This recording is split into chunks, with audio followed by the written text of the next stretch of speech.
Hello friends, welcome to silver line YouTube channel. இன்றைக்கி நம்ம வீட்டில் மார்னிங் என்ன பிரேக்ஃபாஸ்ட்னு பார்த்தீங்கன்னாக்கா, இந்த முருங்கைக்காய், உருளைக்கிழங்கு இதை வச்சு மட்டன், அதாவது இதை நெல்லி எலும்பு, அந்த மார்கண்டம் சொல்லுவாங்களே, இதை வச்சு தான் ஒரு குழம்பு மாதிரி பண்ணியிருக்கேன். ஸோ இது கோல்டுக்கெல்லாம் இப்போ ரொம்ப கோல்டு அதிகமாக தான் இருக்குது நிறைய பேருக்கு, அதுக்கெல்லாம் இது ரொம்ப நல்லது. இந்த உருளைக்கிழங்கையும் இந்த முருங்கைக்காவும் ஃபஸ்ட்டு இந்த மிளகாய், தனியாத்தூள், மஞ்சள் தூள், உப்பு போட்டு கொஞ்சம் தண்ணி ஊற்றி வேக வச்சுருக்கேன் தனியாக. அதுக்கப்புறம் மட்டனை நல்லா வாஷ் பண்ணிவிட்டு ஆஸ் யூஷுவல் இதே தான் இந்த மசாலாலாம் போட்டுட்டு இதை வந்து நம்ம ஒரு 4 ஸ்டீம் ஃபஸ்ட்டு கொடுக்கணும். அதுக்கப்புறம் அது நல்லா வெந்துடும். முருங்கைக்காய் பார்த்திங்கன்னா இது ஒரு தோட்டத்துலேருந்து எடுத்து வந்த காய் தான், எவ்வளோ ஃப்ரெஷ்ஷாக இருக்குது பாருங்கள். அதுக்கப்புறமா இட்லி வந்து நேற்று நைட்டு மாவு அரைச்சி அதை புளிக்க வச்சோம்.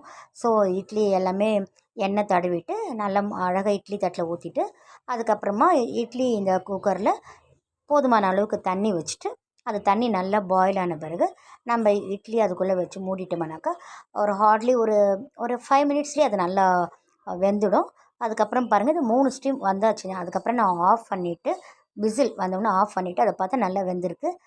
மீன் டைம் இந்த உருளைக்கிழங்கும் அந்த முருங்கைக்காவும் கூட நல்லா வெந்துருச்சு. அதுக்கப்புறமா அதை தூக்கி நம்ம இதில் ஆட் பண்ணணும்.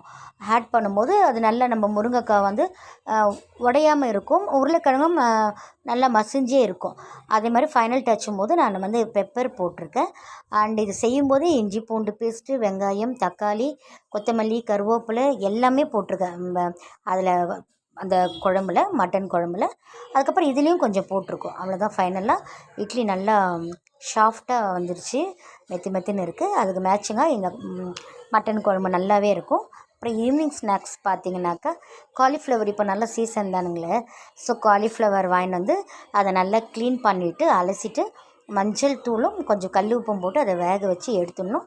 அதுக்கப்புறமா நம்ம அதுக்கு தேவையான மசாலா லைக் இஞ்சி பூண்டு பேஸ்ட்டு, கொஞ்சம் கார்ன்ஃப்ளவர் மாவு, கொஞ்சம் மஞ்சள் தூள், மிளகாய், தனியாத்தூள் ரெண்டுமே சேர்த்து போட்டிருக்கேன், கொஞ்சம் உப்பு, இதெல்லாம் போட்டுட்டு இந்த மாதிரி ஃப்ரை பண்ணி ஆனியன், லெமன் வச்சு அதை ஃபைனல்